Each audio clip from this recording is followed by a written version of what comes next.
Yang terakhir, nomor 5. Ini yang berhubungan dengan mata kuliah kita. To design and develop. Merancang dan mengembangkan. Sama kan ternyata ya? Sama kan? Berarti nama design research itu sama dengan developmental research atau research and development. Sebagai contoh, what are the characteristics of an effective teaching? Apa sajakah karakteristik dari pembelajaran yang efektif and learning strategy dan strategi pembelajaran aim at acquiring certain learning outcomes yang bertujuan untuk menguasai keluaran belajar tertentu. Ingat, tidak ada metode yang baik, tidak ada metode yang buruk. Gitu ya. Yang ada metode yang cocok atau tidak cocok. Coba belajar. Gitu. How can we improve the motivation of learners? Bagaimana kita bisa, sekali lagi, to improve atau to make better, membuat lebih baik. Gitu. Bagaimana meningkatkan ya, the motivation of learners, motivasi para peserta didik atau warga belajar. Nah, jadi inilah yang sedang kita bicarakan, yaitu to design and develop. Hasilnya, kalau penelitian ini selesai, berarti hasilnya produk. Produk itu hasil dari perancangan atau pengembangan. Oleh karena itu nama-namanya sama, bermacam-macam itu. Ada prototipe atau prototipa, ada produk, ada intervensi, itu sama semua. Ya, bisa berupa buku, panduan, bisa berupa modul, bisa berupa metode tertentu, bisa berupa paket program latihan, bisa berupa panduan untuk memotivasi siswa dan sebagainya. Di sini ada apa namanya? How can we improve the motivation of learner? Bagaimana kita to make better learners motivation, memperbaiki motivasi peserta didik atau siswa. In many research projects, dalam banyak proyek penelitian, kamu buat tesis judulnya A, itu namanya proyek. Ya. Jadi proyek di sini itu adalah suatu satuan kegiatan penelitian, namanya proyek. In many research projects, the research question, rumusan masalah penelitiannya are such that in fact various research functions do apply. Nah, ternyata itu beragam sesuai dengan fungsi yang dijalankan. Jadi rumusan masalah, tujuan, nama jenis penelitiannya apa, ternyata berkaitan. For example, sebagai contoh, if the research question pertains to comparing mathematics achievement of China's grade 8 pupils as compared to that in certain other countries, then as part of comparing, the researchers will evaluate the achievement of grade 8 pupils in each of the countries involved. Maksudnya begini, kalau penelitiannya besar, ternyata dalamnya ada penelitian yang lebih kecil. Sebagai contoh,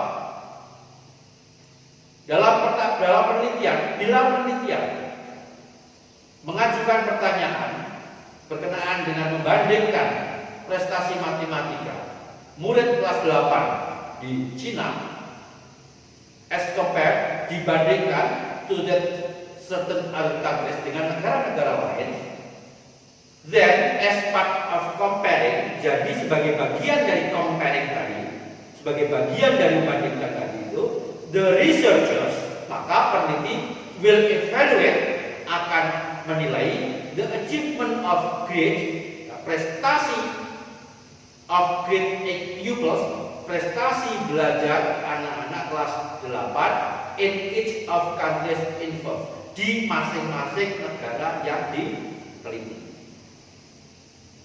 Berarti kan ini ada penelitian komparatif dalam bidang matematika. Maka di dalamnya ada penelitian evaluatif. Misalnya Cina dibandingkan dengan Indonesia, maka tentu saja mengevaluasi Indonesia, mengevaluasi Cina, kemudian dibanding that in comparative research there are also evaluative research. Di dalam penelitian komparatif ternyata ada dua penelitian evaluatif. Gitu.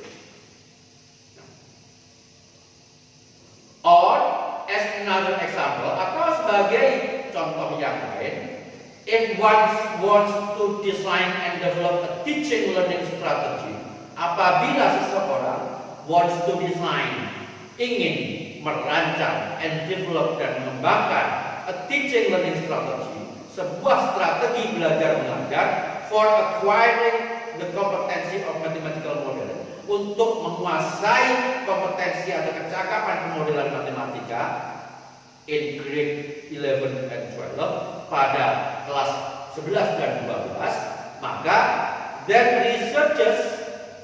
peneliti may first want to understand, mungkin pertama awalnya want to understand, berusaha ingin memahami, and carefully describe, dan secara cermat describe, memaparkan what barriers, rintangan-rintangan apa student experience yang dialami oleh siswa with mathematical modeling, berkenaan dengan topik pemodelan matematika.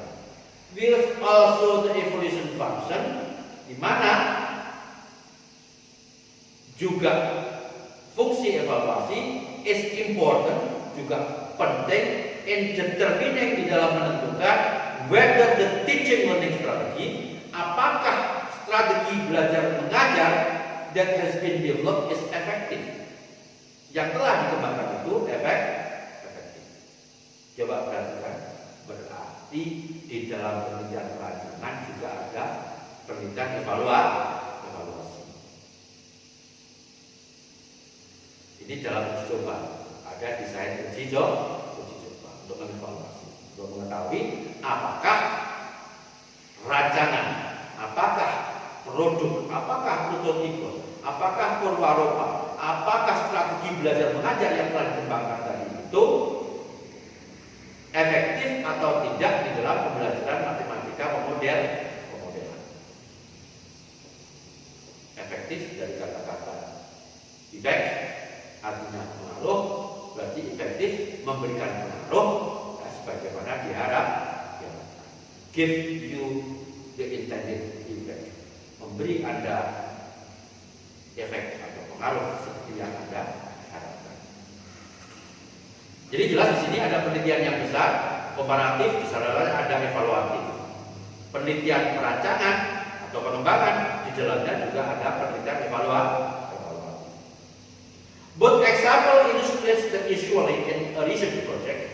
Kedua contoh tersebut menggambarkan that usually, bahwa biasanya a research project, suatu proyek penelitian has a primary research function, memiliki fungsi primer penelitiannya, but that other research functions are being applied, tetapi fungsi-fungsi penelitian yang lain are being applied, juga diterapkan to serve, untuk melayani, untuk membantu the primary research functions, fungsi penelitian yang primer. Jadi yang primer tadi itu adalah mengembangkan, sekundernya adalah evaluasi.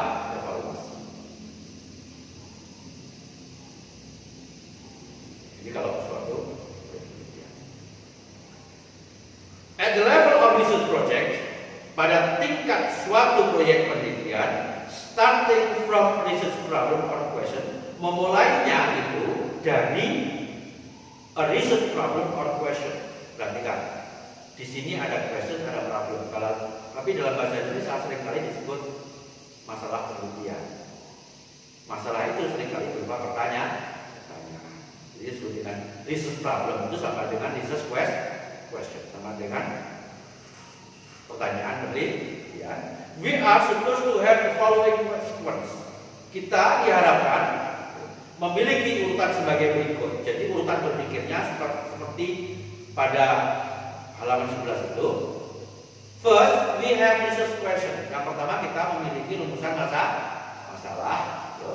Kemudian ada primary research function, ada fungsi atau tujuan penelitian yang primer, dilanjutkan dengan choice of research approach, dilanjutkan dengan pendekatan pilihan pendekatan penelitiannya. In this chapter, pada bab ini, we focus on research. Kita memusatkan perhatian pada penelitian which has designed and developed, yang memiliki perancangan dan pengembangan as the primary research function, sebagai fungsi primer penelitian. Jadi buku ini secara keseluruhan membahas, menempatkan perancangan dan pengembangan sebagai fungsi penelitian yang primer, yang utama. Tentu saja di dalamnya ada deskriptif, di dalamnya ada komparatif, di dalamnya ada eksperimen. Uji coba dalam penelitian pengembangan itu dalam bentuk eksperimen,